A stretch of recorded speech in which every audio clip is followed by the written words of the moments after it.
We are still only a little bit better than halfway through this football season, but the Big Ten football schedule for next year is out, and we've got teams getting the best and some getting the worst of the Big Ten. You are Locked On Big Ten, your daily podcast on the Big Ten Conference. Part of the Locked On Podcast Network. Your team every day.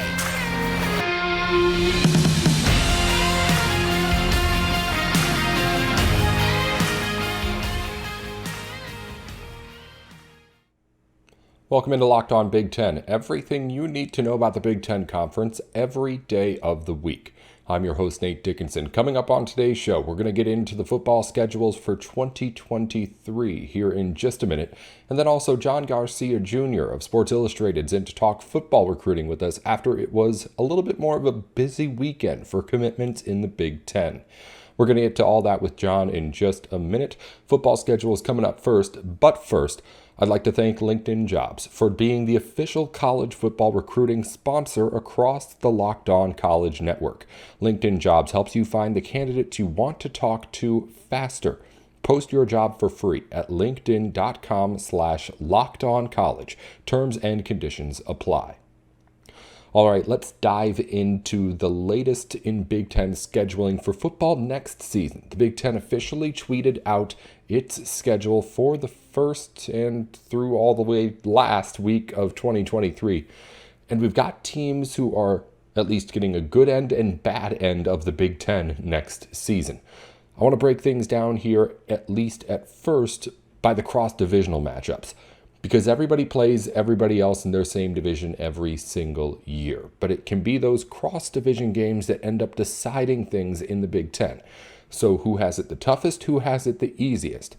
I ranked it 1 through 14 just off first glance and looking at things. And it's, to be fair, when you get toward the bottom and even in the middle of the pack, it's all pretty close. We're talking about 3 teams from the other division that you're going to be looking at every single season. So these 3 teams are going to be, for the most part, really around the same skill level for everyone. They don't try to make it especially harder for anybody else, but there are some people who are going to get the short end of the stick here, the biggest of them being the Minnesota Gophers. Minnesota in its cross-division games next year, Michigan, Michigan State, and Ohio State. That Ohio State game comes in the second to the last week of the season for Minnesota. So it's going to be a big one. It's going to be a, let's say, penciled in loss in the sense that everyone who plays Ohio State can pretty much pencil in that loss. And it's going to be coming right before their big game against Wisconsin to end the season. So for Minnesota, it's going to be a big opportunity for them to get big wins. But the margin for error for Minnesota then next season becomes a whole lot smaller the rest of the way, because if you are losing 2 of those games to Michigan and Michigan State, or to Michigan and Ohio State pretty easily, I'm not sure what it is exactly that you can do to make up for that in the Big Ten West, aside from the fact that it's probably going to be just as ugly as it was this year next year. So if Minnesota's the best team, maybe they have a shot even picking up those 2 out-of-division Big Ten losses. I'll move on. We got a lot of names to get to. Second toughest, I had Purdue, and we're going to go division by division here. So these are all the teams in the West and the East teams they have to play. I'll get to the East teams in a second. Purdue has to play Ohio State and Michigan too. Their third team is Nebraska, which is why I put them a step lower than what Minnesota has to do. It starts up against Minnesota, and it'll be a big opportunity. Oh, I'm sorry. Wisconsin. That's Nebraska we're talking about. Get to them in a minute. Wisconsin, Illinois, Iowa, and Ohio State. That's 4 straight weeks for Purdue. And not only is it 4 straight weeks, that's the first 4 Big Ten games that the Boilermakers play. Wisconsin, Illinois, Iowa, and Ohio State. The 2 big staples of the Big Ten West. A team in Illinois that is looking like it could be at least legitimately good in the future. And then, of course, Ohio State in there too. It's a tough way to start your Big Ten season. We'll see how Purdue handles it. Moving on to Nebraska. Their 3 teams are Michigan, Michigan State, and Maryland. Their season starts up against Minnesota. Not a cross-divisional game, but just my note that I had when looking at the Nebraska schedule as a whole. You get a chance kind of right away to see if you're any good again week 1 right off the bat if you're a Cornhusker fan. So that's nice, maybe. If you're a Nebraska fan, they're just trying to find something to be happy about. Iowa gets Penn State, Michigan State, and Rutgers. I noted on that one, it'll be Penn State, Michigan State, Purdue, and Wisconsin for them to start Big Ten play. Not an easy schedule at all for Iowa. Illinois gets Penn State, Maryland, and Indiana on the other side of the Big Ten. That Penn State game is week 3. It's the first Big Ten game that they'll get.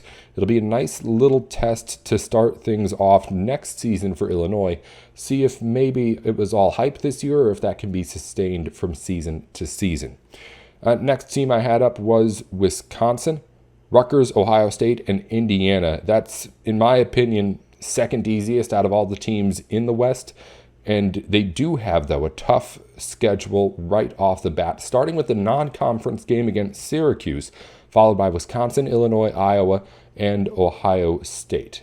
That's a tough stretch, and that's starting out with a non-conference game, but then the start of Big Ten play for them. Finally, my easiest cross-division schedule in the West was Northwestern. They get Rutgers, Penn State, and Maryland. Avoid Ohio State and Michigan. Get to play both Rutgers and Maryland. Maryland could be a pretty good team next year. Penn State could be a pretty good team next year. But as far as who you could have had in that East, that's where I put Northwestern. And in my opinion, again, the best out of the teams in the West. But there's quite a few teams in the East that have it pretty easy too, when you look at what they're going to be going up against on the other side in a weak West. I did think the toughest out of the teams in the East in the cross-division schedules is Ohio State. They get Purdue, Wisconsin, and Minnesota. Purdue has looked good enough. Minnesota's looked like it has talent. Wisconsin is Wisconsin. You start off with IU week 1. You get Notre Dame week 4, too, if you're Ohio State. So there won't be a shortage of good games for the Buckeyes in 2023. Indiana gets Wisconsin, Purdue, and Illinois. Of course, Purdue every season you get them. Illinois looks like a good team now. Wisconsin is Wisconsin. All those 3 games are in 3 of the last 4 weeks of the season for Indiana. So that's going to be really interesting, playing all those division games early and then having it possibly be the end of the season, deciding where you end up in the Big Ten East if you're Indiana. Next team I had up was Rutgers. They have Northwestern, Wisconsin, and Iowa in the West. It starts off with a good litmus test, again, kind of like Nebraska.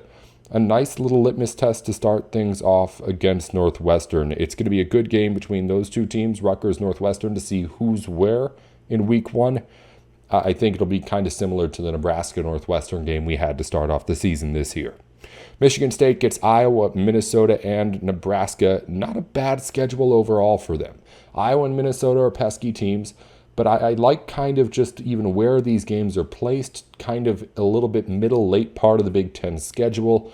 You're already deep into the season by the time you get to those teams you're not quite as familiar as.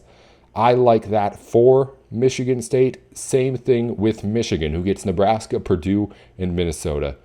It's not even as much the teams for them as I kind of just like the way that the schedule is laid out. All these games are in like week 7, 8, 10, that kind of stuff area. So you're going to be, again, used to what you're doing as a team, knowing what you're trying to do every week, and not having to do it against teams that you're not playing every year in the Big Ten. Last 2 schools, Penn State and Maryland. Penn State gets Iowa, Northwestern, and Illinois. The first 3 weeks of the Big Ten schedule, that is, for Penn State, all 3 of those games. And of course, Penn State fans well aware, they're starting out on the road for Big Ten play yet again, every year since 2016, and 13 out of the last 14 years. That's happened now for the Nittany Lions. Last team on the list is Maryland. They get the easiest out of anyone, if you ask me. Northwestern, Nebraska, and Illinois are the 3 teams from the West they'll have to play. Illinois, again, could be good next season, but those 3 squads, I think, are pretty safe if Maryland can be as good as maybe they've even been showing they have been this year so far. I think at least 2 of those will be pretty easy wins. The test will be in week 4 for Maryland, at least their first test, when they face off against Michigan State. That'll be a nice little test to see where they're at and also where Michigan State's at too after what this season has been for them. We're going to have more, of course, on next season, all sorts of time to talk about next season throughout the off season, and we'll get into it more, I'm sure, as we learn more from teams over the next few days about what they think about these schedules. We know Penn State's not happy. Penn State's been not happy about a lot of stuff lately.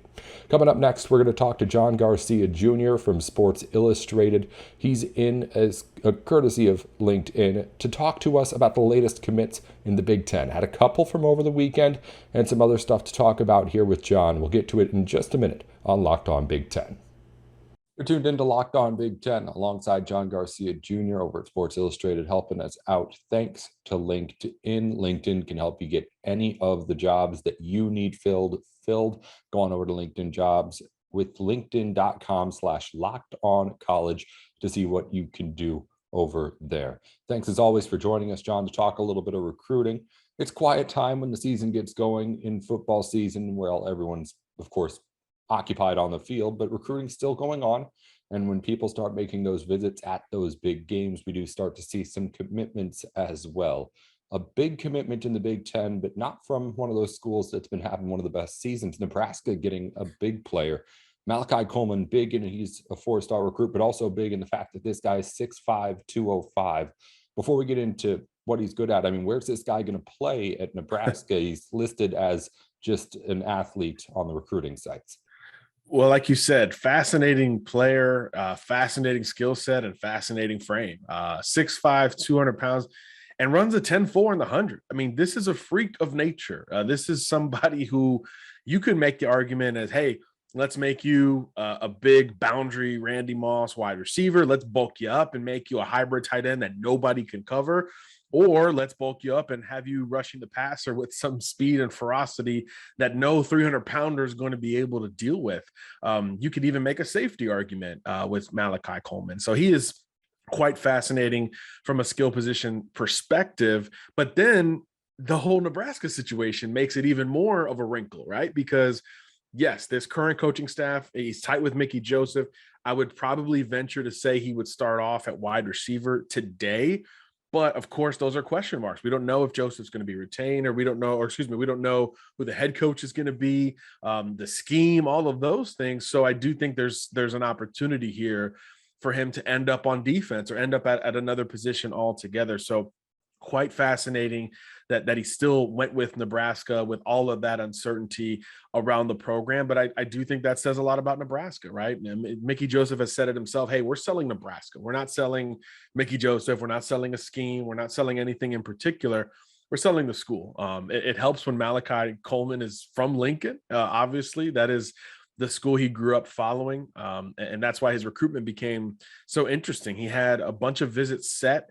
They got canceled. I think Ole Miss and Miami had him said. And I asked him, hey, why did they cancel the visits? And he said, look, everyone thought I was going to Nebraska. So they didn't think it was worth bringing me in for an official visit. And I said, well, are you a lock? And he's like, no. He's like, I really wanted to see these places. And then sure enough, he sticks with that early commitment date and picks Nebraska. So maybe Miami and Ole Miss were on to something here, but still, it doesn't lessen how big of a get this is for the Cornhuskers, especially with all those circumstances. Wherever he plays, it's a really big deal when you keep not only the number one player in the state home, but one of these guys that was a true national recruit on top of that. It hits a little bit different. So we can be safe in saying that this is a pretty hard commit here for Nebraska, right? I mean, you mentioned there's going to be a whole lot of things that could be a lot different by the time he even gets to campus, but he's the hometown kid. He grew up following the Cornhuskers. It doesn't seem like at least Mickey Joseph's the only thing that's bringing him there, and it seems like he'll be at Nebraska no matter what happens there at the head coaching spot. Yeah, I think so. I mean, look, Coleman's just, he's one of 6 Nebraska natives already on board in this class, and they've only had 1 decommitment total following the news of Scott Frost's departure. So this is one of those schools that can do that. It's not common. It's relatively rare, but when you have this kind of brand and culture and expectation as a university relative to your football program, you can get away with a little bit of that and still recruit at a high clip and not face the rash of decommitments that most schools deal with when they move on from one coach. So I think that's kind of a tribute to the longstanding, tradition there at Nebraska and this current coaching staff. They know, hey, most of us are probably gone. Maybe some of us stay. but let's recruit our tails off in the process. And I think they've done a really good job communicating that, hey, regardless of who's at the very top of this thing, it's still going to be Nebraska. The culture's the same. The scheme might tweak, but everything is still the same otherwise. And they're obviously, redoubling down on that message with these kids who have verbally committed, and they're still adding recruits along the way. It's just not something, I don't think, let me think out loud here. Wisconsin, Colorado, I don't think any of those schools are picking up verbal commitments after their moves have been made. So again, it's just one of those unique situations where not only are you retaining your commits, but you're still able to add on. It's really fascinating to see. There'll probably be some attrition before all is said and done when the new guy gets the gig and all that stuff. But on the surface level, yeah, we don't see a whole lot on the horizon, at least as things currently stand. Say what you want about what's happened with that Nebraska program. Big Red runs deep in that state, that's for sure. Let's move on for a second here. John Garcia Jr. of Sports Illustrated joining us to talk recruiting for a minute. Another commitment that came over the weekend to Illinois, a 3-star Sabur Kareem, 6'3", 180. This guy's someone who's going to be on the defensive backfield, safety, and Illinois getting themselves a commit here on what I would assume to be just something that they're riding the momentum on that hot streak of. Yeah, especially on defense, right? I mean, I think it's been no surprise to see their defensive recruiting pick up a little bit. It's just it's the brand that's what that brand has become. Obviously, there's a lot of buzz with Coach Walters there. Hey, is he going to grab another gig and all that stuff? But in the meantime, you would expect recruiting to stay, really hot on that side of the football. And look, Illinois has been dipping into New Jersey here. They signed the Leary kid last year. They've been pretty consistent up in New Jersey, which was not something we would have expected, 2-3 years ago, but here we are. And this is a unique kid. Kareem is like you said, 6'3", 185 pounds. He plays receiver, he plays DB, he plays lacrosse, he plays basketball. This is an athlete, kind of like we talked about with Coleman, maybe not as fast, but long, lean. And what is he going to be? Is he going to be a safety? He plays some cornerback on Friday nights. I mean, he'd be one of the bigger corners in the country. Does he bulk up and play hybrid outside linebacker? There's a lot to like there, but physical, ball skills, instinctive type prospect who lines up everywhere and does a little bit of everything. Again, the type of evaluation that you need to make the kind of climb that Illinois has as a program. You have to go find those niche recruits who don't scream one position, and you have to develop and bulk up and tweak a little bit. These are the type of kids who develop into all conference players, and sometimes, first round picks on top of that, because they're more outside the box. It's not as easy to see from a height, weight, position, and even geographical standpoint. So this is a fascinating get for Illinois. One that, they weren't in the lead for a long time. So I think you can really, like you said, Nate, you can really link the current reputation in the season to a lot of this success, although they did get him on campus in the summer months. So they were on it before this bump of perception happened, but they had to stay with it thereafter. So it's really unique to see them close for prospects outside of that Midwestern footprint as well. When does a team that makes this kind of a step start to see, or I guess see the most of the impact of that in recruiting? Is it in this current cycle right now? Would it be in the next cycle coming up after this? Where do you see the teams start to see those recruiting benefits from having success on the field like Illinois is doing now? It's usually pretty quick. I think because it confirms a couple things, right? It confirms, hey, this is what this program might be going forward, right? We saw it last year with a program like Baylor, for instance. Hey, you're going to win on defense. You're going to win in the trenches. So you see the recruiting at those positions kind of bubble up all at once. And I think this year, Illinois is one of those schools that feels similar. So defensive recruits in general are going to start to jump in a little bit more, because now not only do you have this increased perception, but now stability, which is again becoming the most talked about portion of recruiting. How stable is this school that I'm looking at? Now all of that feels a lot better with Brett Bielema on top of it. So it really is twofold in that regard. So you see relatively immediate returns there. And then it increases you the next cycle. Your ceiling goes up a little bit, right? So now you can contend a little bit more for the best in the Midwest. That Ohio State, Notre Dame, Michigan level that you're normally way under, you're a little bit closer to that. Probably still some room to go to get all the way there, but you feel like you have a better shot for those big name blue chip type recruits in the region when your perception bubbles up like this, and it feels like it's got some staying power on top of it. One more name before we let you go, John. You mentioned the teams that are at the top. A 4-star, not quite the same for Ohio State as everyone else in the Big Ten, but they got one in the 2024 class. The name's Ian Moore. It's not, again, the biggest of Ohio State recruits, but where is this guy at, and how does he stack up with the players around him? Well, this 24 class is going to be, loaded for Ohio State. We could probably say that every year, but offensively in particular, once you get Dylan Raiola on board, top quarterback, maybe top player in the class for next year, you expect more momentum on the offensive side of the ball. So staying in the region, you grab Ian Moore, big, physical Indiana native, 6'6", 300 pounds already as a high school junior, just kind of absurd to look at these numbers here, and you watch the tape, and man, there's a lot to like.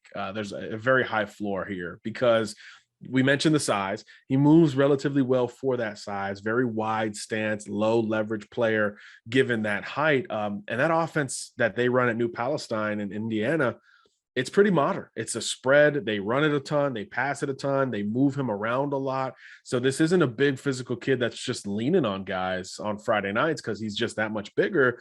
He's moving to the second level. He's getting out on screens, and he's also pass protecting. A lot of things that we don't always see with offensive linemen at this stage of their development. So that kind of balanced background, throw on the weight and the frame on top of it, and this just feels like a high floor prospect. He plays right tackle right now, probably can play inside at the next level if you needed him to, but again, that pass blocking and spread offense experience really screams like it's a great fit and a high floor deal for the Ohio State Buckeyes. So again, you can't have enough linemen. I think you try to bring in 4 or 5 every year. So it's always a good time to get going in that regard. So like you said, not the splashiest recruit that Ohio State will bring in, but truly, inside out foundation of what makes the Big Ten so good. You've got to hit these marks as well. So it's big still to go into Indiana and do it, with Notre Dame and Purdue and other schools in the area. John Garcia Jr. has an eye on recruiting over at Sports Illustrated. We thank LinkedIn Jobs for helping us get you here today. And thanks again, John, for taking some time to talk to us, to talk a little bit of Big Ten recruiting here in the middle of the season. Always a pleasure, Nate. Thanks for having me. Thank you, as always, to John for joining us here on the program for a moment. Going to wrap things up with other Big Ten news in a second. But first, Sweatblock is the product if you just want to make sure and not have to worry about your sweat throughout the day. It's still the summer months somewhere, but not really in the Big Ten country, I know. But still, even when you're putting on that winter jacket for the day, you can be sweating under there if you're wearing it for a long time, headed to work or school or wherever it is that you're going.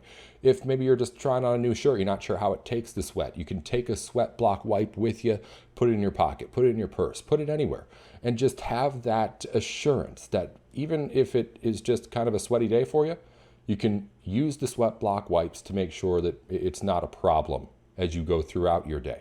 Head on over to sweatblock.com and use our promo code LOCKEDON to get 20% off and see what I'm telling you about. Sweatblock, it really does work. You just take a wipe with you, nice and easy, wherever you want to put it. And then if you start getting sweaty throughout the day, you don't have to be embarrassed. You don't have to worry about it. You don't have to keep checking. Just use the wipe and then get on with your life. Head on over again to sweatblock.com with the code LOCKEDON for 20% off. All right, we've got Big Ten news to get to before we end the show quickly. Just a couple of things to tell you about in news. News broke yesterday. Ryan Day said that he was fined a few years ago for not going to an ESPN awards show while he was recruiting C.J. Stroud. Said that in media availability, I believe it was at Ohio State. Ended up later on saying that it was worth the fine, being able to recruit and then get C.J. Stroud. Just some fun news out of the Big Ten. Watch lists are coming out for college basketball. Watch list for the Jerry West Award for the top shooting guard. Only Big Ten player on it, Terrence Shannon Jr. of Illinois. The Bob Cousy Award. for best point guard in college basketball. Not a single Big Ten player on it. Some more representation, though, in the Julius Erving Award watch list for top small forward. Minnesota's Jamison Battle, Rutgers' Caleb McConnell, and Wisconsin's Tyler Wall all make that list, or watch list at least. We did have one commitment in basketball to tell you about outside of what we talked about with John. 3-star commit in the 2024 class. Jack Robeson has committed to Wisconsin. AP All-American teams were released a few days ago. Indiana's Trace Jackson Davis has made that team for a second straight season. Maryland is getting votes in the AP poll in football, 8 of them to be exact. That would put the Terrapins at number 30 in the poll if it went beyond 25. Other movement was I mentioned Maryland up to 30. Penn State goes to number 13. Illinois is at number 17. Michigan and Ohio State stay put. Buckeyes are 2. Michigan is 4. On today's Big Ten schedule, a couple of big matchups, top 5 matchups in Olympic sports. In field hockey, number 5 Virginia, a non-conference matchup, is traveling to play against number 2 Maryland. Terrapins will be hosting that matchup in field hockey. And a big one in Big Ten volleyball. Number 1 Nebraska on the road at number 4 Wisconsin. That one is on Big Ten Network tonight at 9 p.m. if you want to watch it. That's all for Big Ten news here on Locked On Big Ten today. We'll be back tomorrow starting to preview the weekend. Big games to talk about. Ohio State, Penn State, Michigan State. Rivalries, top 25 matchups. It's going to be a fun weekend of Big Ten football. I'm excited to preview it here with you over the next couple of days. Until that time here tomorrow, I'm Nate Dickinson with Locked On Big Ten. Follow the show and listen wherever you get your podcasts on YouTube and on Twitter. It's Locked On Big Ten. That's 10, not T-E-N at the end. I'm Nate Dickinson, or at Nate with Sports on Twitter. Until tomorrow, this has been Locked On Big Ten.